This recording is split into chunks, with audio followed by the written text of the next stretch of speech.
Fire Emblem Fates is undoubtedly one of, if not my favorite, Fire Emblem games. I feel it's self-evident that I enjoy replaying the game considering everything I do here. But what is it that draws me back to this game over and over again? Is it the cast of characters, the various routes, or perhaps the interesting assortment of classes? Well, no. What draws me to Fates is probably one of its most controversial aspects. I think Fates has the best weapon balancing system in all the Fire Emblem games. Not my favorite weapon triangle, mind you, but the actual balancing of weapons themselves. How each weapon has their own buffs and debuffs to make up for them being unbreakable. Yeah, I'll say it. I like that bronze weapons can't crit, that tomahawks have only 2 range, and I even love that silver and legendary weapons debuff you on use. I could write an essay on why this is brilliant game design. However, I'm also aware that a large part of the community hates how weapons work in Fates. So, being the creature of spite that I am, I thought it'd be funny to try and play through Fates using only silver weapons. You know, in some ass-backwards way of proving that the debuff isn't as bad as people complain it is. Now, there were a few ways I could have done this challenge, the obvious one being to mod the game so that everyone starts with weapon rank B and silver weapons. However, that didn't seem interesting. It would have made the start of the game way too easy because high weapon rank buffs your damage output. Not to mention that silver weapons have high base damage. There really would have been no challenge in this situation. Instead, I went with a more interesting option. I made a mod that gives every single weapon the silver weapon flag. This means no matter what weapon you're using, it'll incur a -2 strength skill debuff, or magic if you're using a magical weapon. This does come with one advantage for me, which is that all the enemies will suffer the same debuffs, but I think the lack of strong weapons at the start of the game outweighs the benefits. So, with the mod created, I gave chat their estrogen and we began the game. The first 2 maps are no issue as per usual.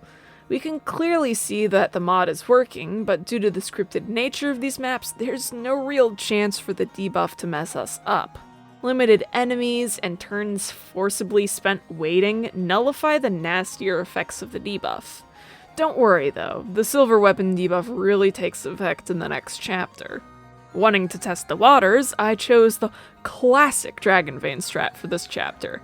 Usually this results in Gunter holding off Kaze and his retinue while Korn deletes Rinka and friends from existence. However, this chapter is coded to use the Conquest AI. This normally doesn't really do much as the enemies can do 1 damage to Gunter, meaning they'll attack him if possible. That changes when they're hit with the silver debuff though. This means that I need Jacob behind Kaze to bait him towards his own death. Otherwise, Kaze would attack Gunter once before deciding to move around our fortifications and try to attack Lady Chat or Jacob. Not only that, but the samurai will avoid both Lady Chat and Gunter, instead choosing to go around them to reach Jacob. So, once I took care of Rinka, I placed Jacob in an unreachable position, leading to a moment where the samurai would gather by Lady Chat and stand there. Even if I'm not a big Conquest player, I can appreciate how funny the AI is. As we move on to the Bottomless Canyon, I guess I should properly explain my situation at this point. See, the silver weapon debuff isn't usually a major problem. After combat, you suffer -2 strength or magic and skill. However, this debuff stacks and it recovers by 1 stat point per turn. In normal gameplay, this is worked around by only using silver weapons occasionally when a bit of extra damage might be needed. But if you keep a silver weapon equipped and don't stop fighting, you'll eventually lose all of your attacking and skill stats. And the debuff stack can become larger than your actual stats. This means you could be stuck at 0 strength for a very long time if you gain enough debuff stacks, even if you pass turns to try and recover. This becomes an issue here, as Lady Chat is the only one really fighting, with Gunter on support duty. As such, she slowly does less damage, and her hit chance lowers thanks to being calculated by skill. This isn't too much of an issue with the archer blockade, but it is a problem with the ninja sitting on the tile we need to seize. As a ninja, he has high avoidance. Combine that with him having a weapon triangle advantage, and it already becomes a bit difficult for Korn to hit him. So if you run out of skill due to the debuff, then you'll basically never hit him. Since I want the experience on Lady Chat, I decide to wait a few turns to regain her stats before fighting the ninja. This thankfully works out as the RNG rolls in my favor, preventing this from becoming a prolonged battle. Lady Chat was then easily knocked out due to the weakening effects of her weapon, leading to her waking up in Hoshido, where we now have to save our sisters we've only just heard of. Unlike last chapter though, the side effects of the silver debuff aren't very noticeable. In part due to Ryoma assisting, but also because Lady Chat has a strength boon and a magic bane. I had chosen this at the start for a few reasons. Right now all that matters is it helps balance out the silver debuff. Since I start with so few units, I won't be able to spread out the fighting, leading to my units getting supremely nerfed in the damage department. So, if I have high strength, I can go a few more battles before hitting the low damage threshold. With the faceless threat handled, Makoto suffers the fate of a Fire Emblem parent, and we're thrust into Chapter 5. This map starts off normally, however, just like the other tutorial chapters, everyone here has Conquest AI, including Ryoma. This does sadly mean he steals some of the experience on this map. However, it also means he easily survives as he focuses on killing the small fry before standing next to the boss. I can take advantage of this to get easy levels on Sakura, having her heal Ryoma over and over. The grind ends once the boss is too weak to even damage Kaze, so I put him out of his misery. I'm then faced with the option to side with either Nor or Hoshido. However, seeing how both sides suffer from the silver weapon debuff, I can only assume both sides of this war have been beset with a werewolf curse. As such, I decided to go my own way to try and find a cure to this. Neither side is happy about this though, as they apparently like being werewolves, or something, and with both sides against me, I only have Jacob and Azura to assist me. But seeing as I only have to defeat the bosses, this chapter is quick and easy. Azura then tells us that the cure for lycanthropy can be found at the bottom of this canyon. Promise. So we jump off a cliff, and it's here where our lack of units becomes an issue. But we, thankfully, have the Dragon Stone. This is an invaluable tool for the early game, even with Lady Chat lacking any magic. See, the Dragonstone has a might of 14, which makes it just as powerful as the Silver Lance. It also provides us with additional defense and resistance while equipped, making it perfect to act as a defensive wall. Not to mention, the Dragonstone exists outside the weapon triangle, which means that the enemy cannot benefit from a weapon triangle advantage against Chat. Of course, she can still use swords to attack as well, and since the Dragonstone debuffs the magic stat due to scaling off of magic, that means I can switch between weapons to help recover strength and magic as needed. However, nothing can stop the loss of skill from the debuff, so Lady Chat quickly runs out of that, making her hit rate not so great. Still, we're able to clear out the enemy, get Gunter killed, and defeat the boss. Realizing that life will be difficult with only 3 units, we head off to Hoshido to try and recruit others to our cause. Yukimura is understandably angry that we're trying to steal his units, and so we must once again fight. Much like with the last map, I keep up the strategy of using Chat to lure enemies with her Dragonstone before finishing them off with the help of Jacob and Azura during player phase. Even with the silver weapon debuff, this chapter was a joke. Not even Yukimura stood a chance against some Dragonstone gaming. Having proven our strength, Sakura and her pals choose to join the army. However, just like in my last challenge run, Lady Chat's decisions are controlled by Chat themselves, and they yearn for blood. which is to say they killed Hana and Tsubaki. Sadly, Lady Chat gets into trouble for her bloodlust as it extends to the Wind Tribe, and there's only one way to right this wrong. Kill all witnesses. It's easier said than done though, considering most of the units in my army are support units, and Rinka comes with no buffs in Revelation, so her damage is less than satisfactory. Which means we once again must rely on using Lady Chat as a defensive wall while the rest of my units play cleanup.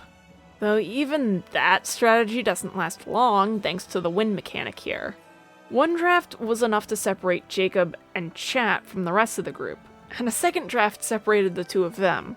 Such an unfortunate turn of events led to Jacob's slow and painful death, while Chat was kind of just stuck standing there, taking hits. Thankfully, the Dragonstone was enough to let her damage the enemy while they got too debuffed to really do much damage in return. It was enough for her to survive until the rest of the army could reach her. Clearing the way was the easier of our problems here, though, even if it took so long that Chat started begging for subway surfers. No, our biggest problem is Fuga. As a master of arms, he has access to multiple weapon types. He also has seal strength. And he's standing on a throne tile, so he heals at the start of enemy phase. With how thoroughly Lady Chat's stats had been debuffed, we would have had to wait some 70 or so turns to fully recover, which wasn't an appealing option. So she equipped the Dragonstone, and we simply hoped she'd land hits frequently enough to outpace Fuga's healing. Luckily, he chose to swap to his Iron Naginata once sufficiently debuffed. This meant if I used the dual katana obtained on this map, I'd be able to do decent damage along with having a higher hit chance. So, once I was ready, I swapped to the dual katana and attacked. It's a 50% hit chance, and the first attack luckily landed. With a song from Azura, I was then left with the option of either attacking again and hoping to finish this, or switching to the Dragonstone so Fuga doesn't swap weapons if our next attack misses. Taking the gamble, I attacked again with the dual katana and missed. However, Azura's follow-up was just enough damage to finish the job. Having narrowly escaped the fate of standing around for 100 turns, we took some random child. After a quick break to pick up Mozu and Doodle, it was time to shovel snow. There's nothing really of note that happened here, as the snow shoveling forces us to burn turns, allowing our stats to recover. And the enemy is also fairly weak, considering this is a chapter to catch your units up in levels. With Zola defeated, we obtained two extremely useful units for this run, Takumi and Oboro. Now, as much as people like to hate on Takumi, he's good here for his archer class, or more accurately, the skills it provides. The first of these important skills is Quick Draw, providing an additional 4 damage when initiating combat. But even better is Certain Blow, which is the level 5 sniper skill. Both of these abilities will help combat the stat drops from our silver weapon debuff. Not to mention that having guaranteed hit and higher attack can help minimize the number of combats, preventing debuffs from becoming a downward spiral. Meanwhile, Oboro is extremely useful in the other direction. Instead of her maximizing attack and hit, her role is perfect for minimizing enemy defense and avoidance. Thanks to her starting off with Seal Defense, she can debuff enemies so my army can actually kill them, even when their strength has been sapped. Not to mention she'll learn Seal Speed as a level 5 Spearmaster, which will make it easier for us to double the enemy while also lowering their avoidance. With this new power added to our ranks, along with a bit of blood sacrifice for Chat, we move on to the worst chapter in Revelation. For once in my life, the start of this map wasn't actually horrible. Sure, Takumi went down to 2 HP, but the green units here never ended up in danger. There was a moment when the Master Ninja was evil and dodged attacks I felt had pretty decent hit chances though. Also, Chat voted for Reina's death. Thanks to Takumi and our dual katana though, the ninja weren't too much of an issue. It feels vindicating after my magic only run, like, yes, I don't need to suffer spending 20 turns killing one of these guys with magic when I can destroy these idiots with an arrow or two. Up next is the boat chapter, and for once in my life I have enough units to fill all the deployment slots here. While having full deployment is good for spreading out the debuffs across units, it also has the downside of more units to keep alive, and as we all know, I'm bad at keeping units alive. Which is to say I got Mozu killed, which sucks, but it was probably also a bit of a blessing. As great a unit Mozu is, it would have been extremely difficult to level her up to speed with her strength getting debuffed. Once the dragon veins appeared, the rest of the chapter was straightforward. Chat reached level 20, so she got to use a Master Seal. Camilla got herself killed on Takumi like a moron, and Kaze proved his worth simply for having a ridiculously high resistance stat. After killing off Selena, as per the whims of chat, we moved on to the Circensia chapter. Now, I could have been normal about it and simply rushed towards the boss to finish the chapter. However, I like seeing if I'm capable of defeating Xander and Ryoma because I think it's funny. So, once we got Kaden killed, we focused our efforts on deleting the Norian side of the map. Now, when it came to fighting Xander, I wasn't able to damage him. However, he could slowly sap all his strength on Lady Chat, and this was a great moment to get some extra experience on Sakura, as she healed Chat every turn. Once Xander's strength was low enough, it became safe to chip away at his health and kill him. One brother down, one to go. So I walked all the way around the map to reach Ryoma instead of walking through the center of the map. But this was for one specific reason, that being to kill Scarlet first so she couldn't assist him. And it only took a single arrow to do so. Ryoma would be a bit more of an issue since I had Lady Chat separate from the group just, standing around. Don't worry about it, she's just vibing, but since no one can handle Ryoma in their current state, I set Lady Chat loose to debuff him. Sakura had reached level 20 at this point too, so I upgraded her to the Priestess class and ferried her over to Chat to get a bow from the convoy. Once Chat was able to reach Ryoma, it was time to do the same thing we did to Xander. Debuff him to hell and back. Though, unlike last time, Chat was actually able to do some damage and managed to land 2 low hit chances. Midway through the debuffing though, I had a brilliant plan. If I hand Chat a brass club, I'll be able to level up her weapon experience to potentially use decent clubs in the future. And once Ryoma's strength was low enough, I could grind Sakura's bow experience on him safely. This would allow me to give her a higher weapon rank sooner, without having to suffer using brass weapons for too long or needing to use an arm scroll. Surprisingly though, Sakura was able to kill Ryoma with a 30% hit chance before she lost all her strength. However, the boss still remained, so I spent some time grinding weapon experience off of him. Once Sakura reached weapon level D with bows, I chose to put the boss out of his misery. Ignoring the beautiful person who suddenly existed in the corner of the screen for the Halloween stream, we meet Elise at Port Dia. Now, at this point, the game kind of expects you to be using advanced classes, but my only promoted units are Lady Chat and Sakura. I guess I also have Camilla, but I'm the only person alive who never actively uses her. This is fine though, as all my units have been pretty equally leveled so far, and Chat has a silver sword, meaning she does massive damage at this point. Also, Arthur and Silas are executed as per Chat's orders.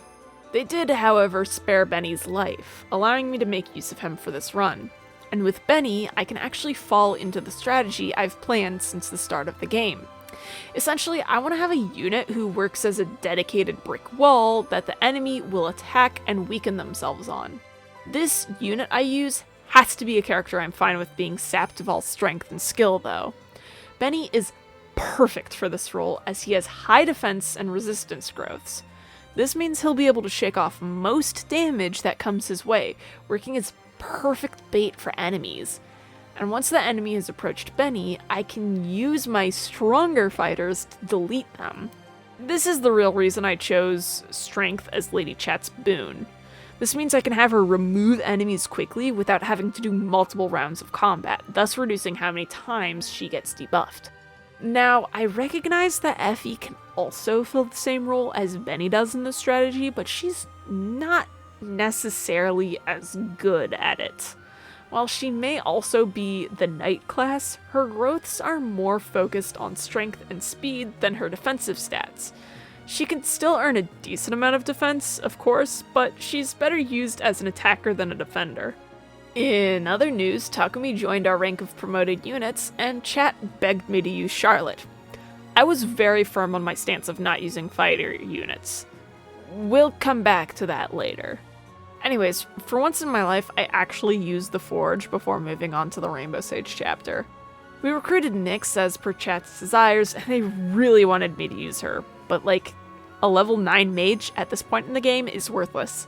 Chat also demanded boots despite those being a Conquest exclusive item, and I let Nyx land the final blow on the boss, which will be her first and only contribution to this entire run. As we enter the Bottomless Canyon double whammy chapter, I should probably inform y'all that I've been playing with the Gay Fates hack for this challenge run. Back towards the start of the run, chat begged me to install Gay Fates, and I decided to concede this one time. As such, the true power of Lady Chat isn't actually her ability to kill units, but rather Yuri. So, as we entered Chapter 16, chat ordered the deaths of Ryoma and Izama while demanding some good ol' Hinoka and Setsuna Yuri. However, early into our first attempt, we lost Hinoka, but chat would not let this stand, so we reset the chapter and tried again. We got much further along with the chapter, coming close to Hans before losing Takumi to a crit.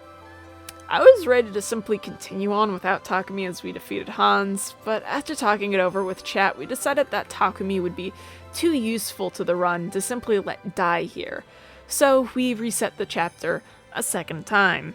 This time around, though, things went rather smoothly, as Ryoma and Izama's bodies were used to hold off the northern enemies.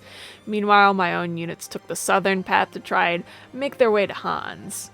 After carefully taking care of the danger enemies, Lady Chat was able to rush and kill Hans, finally allowing us to enter Chapter 17.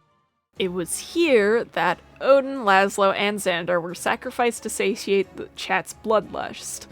While we waited for Xander to die, I came to a realization. Chat, how toxic would the Yuri be between Obro and Perry? That one question lingered in our minds, becoming our sole thought as we pushed our way down the eastern path towards Iago. The map was cleared easily enough, only taking so long due to reading the toxic Yuri supports. Lady Chat was easily able to destroy Iago, and then it came time to speedrun getting a wife. Yeah, the people voted for me to marry Scarlet, which means we started chapter 18 and I immediately lost my wife. I am not escaping the dead wife allegations. Oh yeah, there's also the map to deal with. Honestly, we get through it with ease. We've hit the point in the game where you're expected to start using silver weapons. And spoilers for the rest of the run, but from here on out, the game basically plays out exactly how it does during a casual playthrough. After taking Arete down with one hit, we took a quick detour to pick up my son from daycare. This is then followed by the most non-chapter in existence. We then followed the very suspicious child we met to the bridge chapter. It was here I noticed the royals show up in the background, though it's nearly impossible to see due to how tiny they are. As for the chapter itself, it was fairly easy. We did have a close call with Obro, but there otherwise wasn't any danger. Even the flyers posed little threat this time around, both due to the sheer number of bow users I have, and also probably all my experience dealing with this chapter for other challenges. Anthony and his stupid punchable face then drags us into a trap, but he should know my game at this point. I leave no survivors on either side of the battle. Bro stood no chance. Also, remember how I said I wouldn't use Charlotte? Yeah, that changed. We also trapped the boss in the Torment Nexus while I cleaned out all the chests on this map.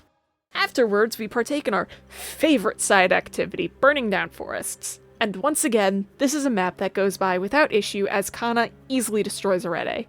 But being a Fire Emblem villain, she survives to fight another day. And by another day, I mean on the next map. And she's just as pathetic here as she was every other time. Oh yeah, we also killed our dead wife. Honestly, at this point, the most difficult thing I'm doing on stream is doodling stuff in MS Paint with a mouse. Anyway, we followed that up with some Metal Gear Emblem, where Mikoto got herself killed on Takumi. And then we played through all of Sumeragi's chapter, but I accidentally got both Kaze and Hinoka killed, so I reset that. I simply did not want to play while lacking both of my major resistance tanks.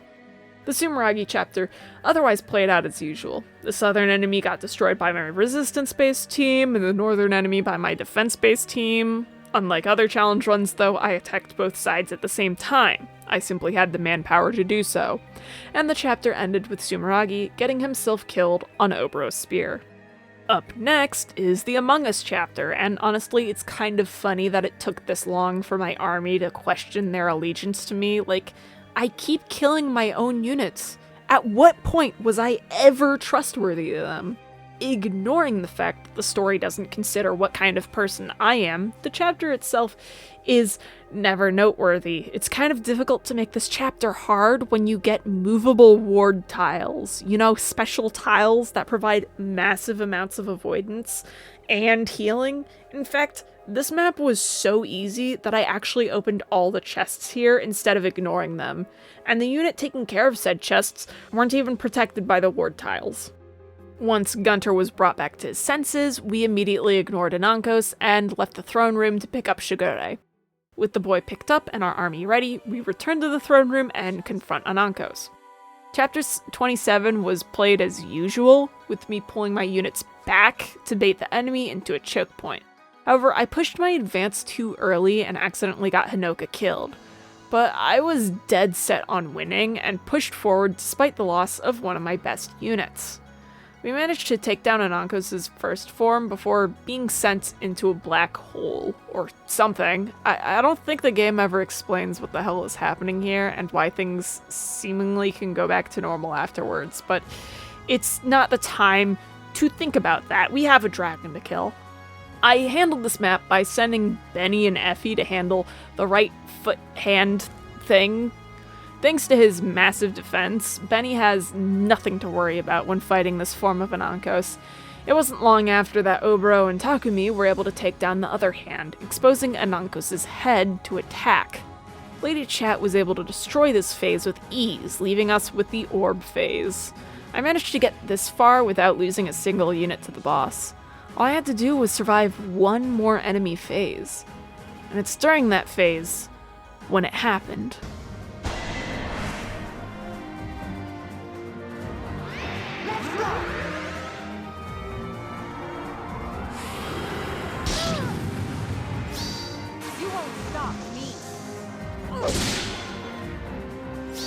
I make my own fate.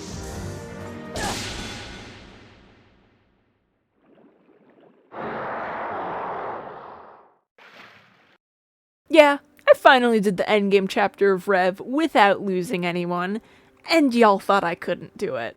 But with the day one, Lady Chat is crowned Queen of Vala, and I forgot why we're here. I think it had something to do with a curse? Oh right, the whole lycanthropy thing. I don't think we can cure it, but we've learned you sure as hell can work with the debuff silver weapons apply. So, can you beat Fire Emblem Fates when every weapon is silver? Yeah, the fact that we got here makes that much obvious.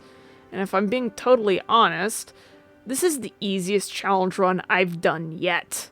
Yeah, the start of the game was slowed down due to the debuff, but it was never really difficult. Honestly, if this run has done anything for me, it's made me even more confused as to why people avoid silver weapons like the plague. Like, my early game shows you can still do stuff when debuffed to hell and back. Just because your strength and skill are at 0 doesn't mean the game is impossible. Sure, someone's first thought might be to spend turns waiting in order to recover from the debuff, but it's also pretty easy to work around. If you have a character with seal defense, then you have a way to work around your lack of strength. Or you can forge your weapons, as they'll act as a base damage stat. You'll always have at least that much attack. If you're worried about losing all your skill, that can easily be worked around too. Equip skills that improve your hit rate, like Certain Blow. And as for skills that require a skill stat to trigger, well, you don't actually need skill, because if you have something like Hoshidan Unity or Quixotic equipped, that adds a base activation rate, allowing you to activate skills without skill. And the simplest way of all to simply work around the silver debuff is to use your silver weapons strategically. Maybe use it only when you need to give yourself a boost in damage, or do what I did for a majority of this run, use certain units as bait. They can endure enemy attacks while bringing them closer to units who can do massive damage to said enemies. Anyways, this has been my PSA on why silver weapons are actually good and not trash. Thanks for watching. Please, let me know in the comments how wrong I still am for liking the weapon balancing system in this game. And maybe if you agree with me, subscribe. And if you want to try this challenge yourself, I've put the link to the mod in the description. I'll see you guys next time.